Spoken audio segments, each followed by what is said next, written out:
Hey, I'm Mike with the Florida Public Archaeology Network, and today I'm going to take you all on a hiking tour of Gulf Island's National Seashore, Fort Pickens area.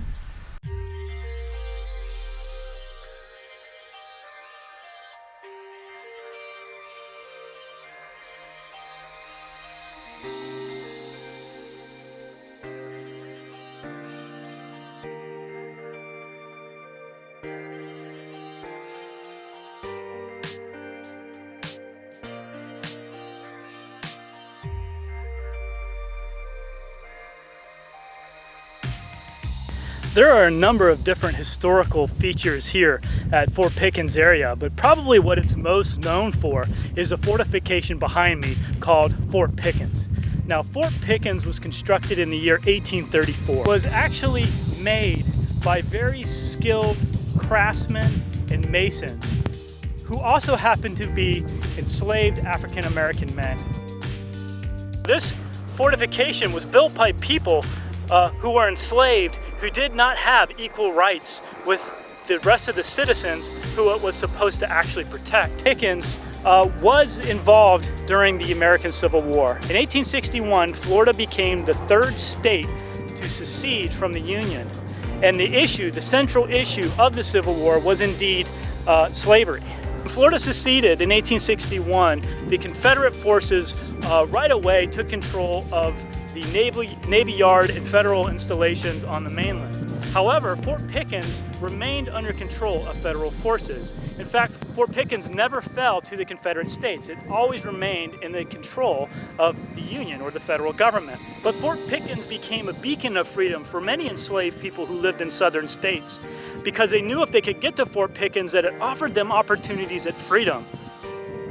When the war ended in 1865, a group of soldiers who were protecting Fort Pickens were the 25th Colored Infantry. This was a group of all African American soldiers, many of whom had formerly been enslaved. Now, these men not only found their freedom through fighting for it for themselves by helping the Union to win, but they were one of the last units to help protect this fort. Now, there are a number of different areas to go hiking and bicycling in this area, but by far my most favorite is part of what's called the Florida National Scenic Trail. The Florida National Scenic Trail is one of only a handful of congressionally designated trails across the entire United States. The Florida Trail starts here and then runs for 1,300 miles all the way down to South Florida into the Florida Everglades. In 2016, archaeologists with the University of West Florida and the National Park Service conducted a metal detecting survey to see if they could locate the remains of a federal encampment called Camp Brown. Camp Brown was constructed about a mile outside of Fort Pickens in order to house reinforcements, federal soldiers that had been sent to reinforce Fort Pickens.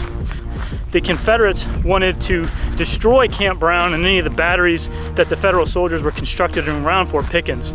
This became known as the Battle of Santa Rosa Island, and ultimately the Confederates were successful at destroying Camp Brown.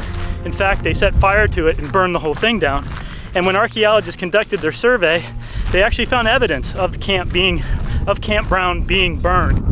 One of the really important plants here that we have on this particular barrier island is the one behind me. This is called a sea oat, and most people are probably really familiar with it and probably have seen it before. If you've ever visited Gulf Island's National Seashore, all along the beaches we have large mounds of sand.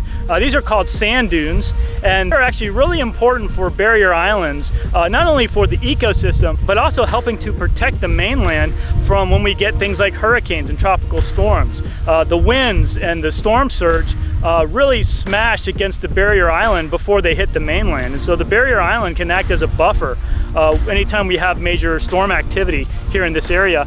But sea oats and other plants that grow out of these sand dunes, the roots are actually what help keeps the sand from all washing away every time we get a storm. So it's really, really important that anytime you visit a beach along this area, particularly on this particular barrier island, is to make sure that you only use designated walking paths. Do not walk over any sand dunes that have growth on them, because that can actually damage these plants, which in turn will eventually cause damage to the sand dunes itself.